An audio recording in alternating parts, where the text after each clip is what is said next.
Hello, everyone. Welcome to another class. To begin with, I just wanted to thank everybody for the wonderful questions you guys sent about curves. If you hadn't had a chance to submit your question, please do. I will make a separate video reviewing curves, with your questions and the questions that I'm going to ask you to send for the hue saturation tool. That's going to be a separate video. So please, if you haven't sent your questions, please do that. And again, thanks for the wonderful questions. What I'm going to do today is I'm going to review the reading that I sent you in terms of the hue saturation tool. Combining curves and hue saturation is one of the most effective ways to edit an image in Photoshop. If you get good at curves and hue saturation, you can probably edit around 85% of all the adjustments that you need to do only with those two adjustments. Okay, so let me share my screen with you. There we go. Okay.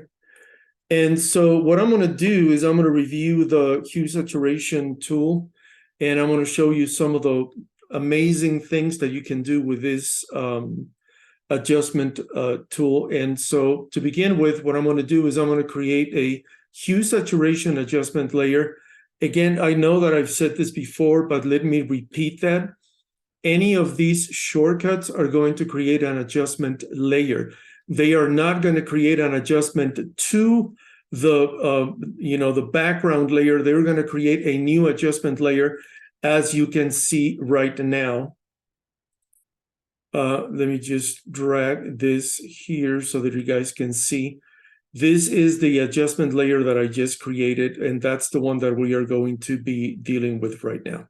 Okay, so these are the window that you get when you open the hue saturation adjustment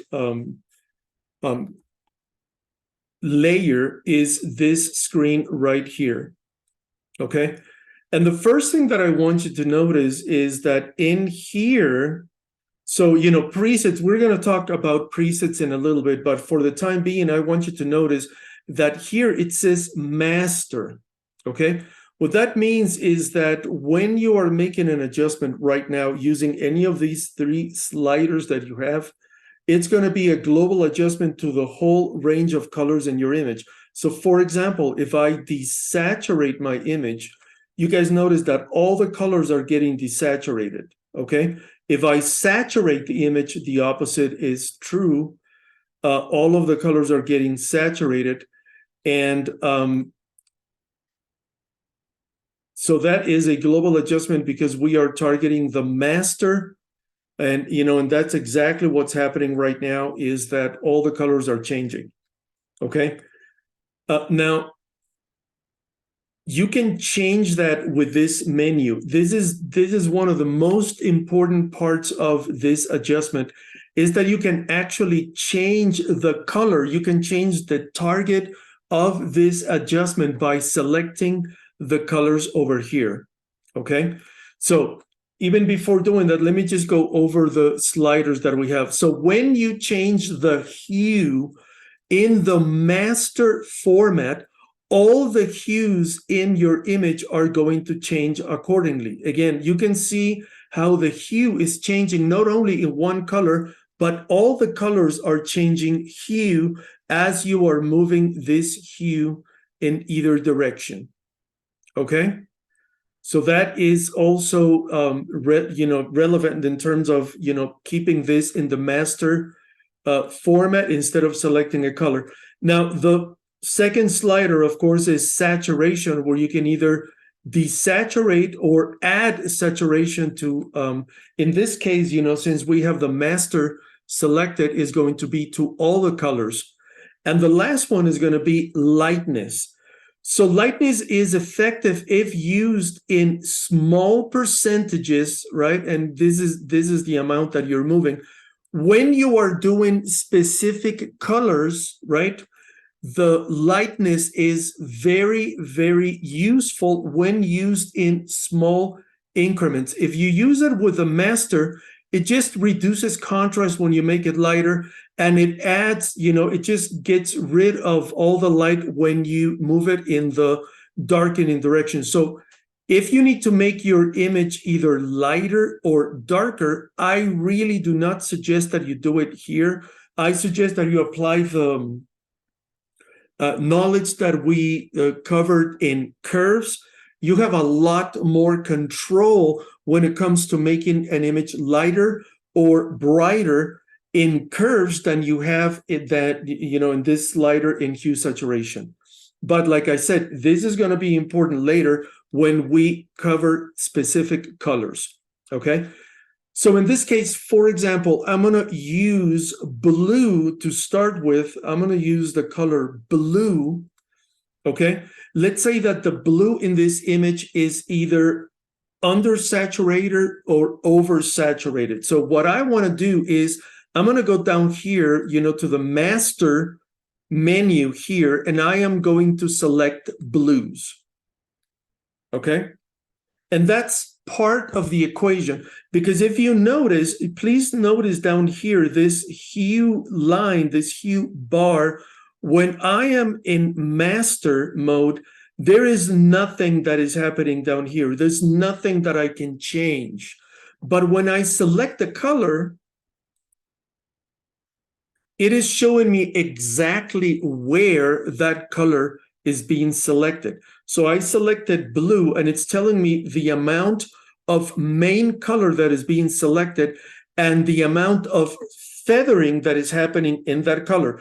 Remember that when you are feathering is that you are adding a little bit of diffuse adjustment so that the adjustment is not too abrupt, okay? So the central portion, this light gray, is the main color, and the darker gray are the colors that are fading that adjustment so that it's not that abrupt, okay? So it's equivalent to feathering when you're making a selection, but this is feathering in terms of the color, okay? So the next step is making sure that I've actually selected the color that I need. Because, excuse me, right now this is giving me a generic blue color, okay? And that may correspond to the color that I have here, but I just want to make sure that it does. And to do that, I am going to select the first eyedropper here. Do you guys see where I'm pointing? This is the first eyedropper that doesn't have a symbol next to it, right? So the second one has a plus and the third one has a minus. Excuse me. The first one doesn't have any sign because the first one is going to select the color. If I select that by clicking, right? So right now, nothing is selected. When I click on the eyedropper, you're going to see that it turns darker. Then I can drag this eyedropper and select the color that I need. Don't look up here where I'm making the selection. Please look down here at the hue bar that we have down here. And look what happens when I actually select the color blue. That is the actual color that I need to manipulate. Did you guys notice that? So the blue went from being in the center of the blue range, it went and it moved a little bit towards the cyan range because the blue that I am trying to manipulate right now has more cyan than the blue that was originally selected by the program, okay? Now I can target that specific color and I can do anything that I want to that color. For example, if I wanted to change the hue only of that color, now look what happens when I do this. None of the other colors are changing, but the blue is. And this is, I haven't made a selection. I haven't done anything. If I wanted to match that color to this one, that is possible. If I wanted to have a color that is, instead of being a cyan blue, I want it to be like a deeper, more, purple blue. I can also do that by manipulating the hue of that specific color that I selected with the eyedropper. Okay. And that is a very, very, very effective way of controlling color without the necessity of making a selection. Now, look what happens when I start doing the same, using the another adjustment in the same color. So if I want to desaturate the blue, look what happens. I mean, it turns into this blue-gray. Or if I want to saturate it even more and make it even more visible, I can saturate that color and look at the difference, the before and the after. You guys see how that color is popping a lot more right now? Okay, and this is where the lightness starts to play a little bit of a role. Sometimes when you desaturate a color, it tends to look a little bit duller, a little bit darker. What you do when you desaturate a color is that usually you increase the lightness to compensate for that desaturation that you've done before, right? And remember, I am just doing a little bit of this. I am not doing it a lot because then, it's going to be a big issue. I am just doing a little bit of this compensating on that color by moving it higher when I desaturate and a little bit lower when I saturate more. You guys see that when I saturate, it seems that that color is brighter. In reality, it is not. It's a psychological effect that is going on, but I can compensate for that effect by lowering the brightness a little bit, okay? That lightness that I have here. So I can have a more saturated color without that lighter look by making it slightly darker. Okay, hope that makes sense. Please start writing down your questions, okay? Please start doing that. Now, I am going to select another color. So now that we've processed one color, let's say that I need to process another color, and this color is going to be a little bit more problematic, and let me show you why. So I'm going to go to greens. I'm going to select this color that I have right here. I'm going to select greens. And the reason that it's problematic is because look at what's happening here. It is invading a little bit of the yellow right here. Okay, so when I start increasing the saturation of the green, it is also invading a little bit of that yellow. And so to fix that, and let me show you what happens when we do this. Okay, so when I want that yellow to be more affected by this adjustment, in other words, if I not only want the green to be affected by my either saturation or desaturation, if I want part of the yellow with not the same intensity to also get a little bit of that adjustment, I can extend that tab and get a little bit of that adjustment on the yellow. Or if I want to make it more precise, then I start moving in the opposite direction, right? If I want that to be a very precise adjustment, I am going to limit the number of colors that are selected by making that range narrower, okay? When I move that range in any direction, I have to resample the color. So in this case, I am going to resample the green, and it's going to give me that specific green. And so look what happens now. It is a very, very constricted range of green that I have in terms of manipulation. I can do exactly the same thing that I did before. If the color is looking too bright after I've saturated it, I can make it a little bit darker. Or if I desaturate the color, I can make it a little bit brighter to bring back the presence of that color even without the saturation. Okay, so very, very, very powerful tool. And remember, we have different adjustments. In this case, I am desaturating, okay? I am desaturating the green a little bit, and I am actually saturating a little bit the blue, okay? So if you notice the difference, right? Look at what's happening to the blue and look at what's happening to the green. They are changing And they are changing in different directions, even though they are under the same adjustment. Okay, hope that makes sense. And to reinforce that concept, let's do one more color. In this case, we are going to do reds, so to cover the RGB. And the first thing that I'm going to do is I am going to sample the red that I need to manipulate. Okay. And I am going to increase saturation to see how it looks. And I am going to decrease saturation to see how it looks. Okay.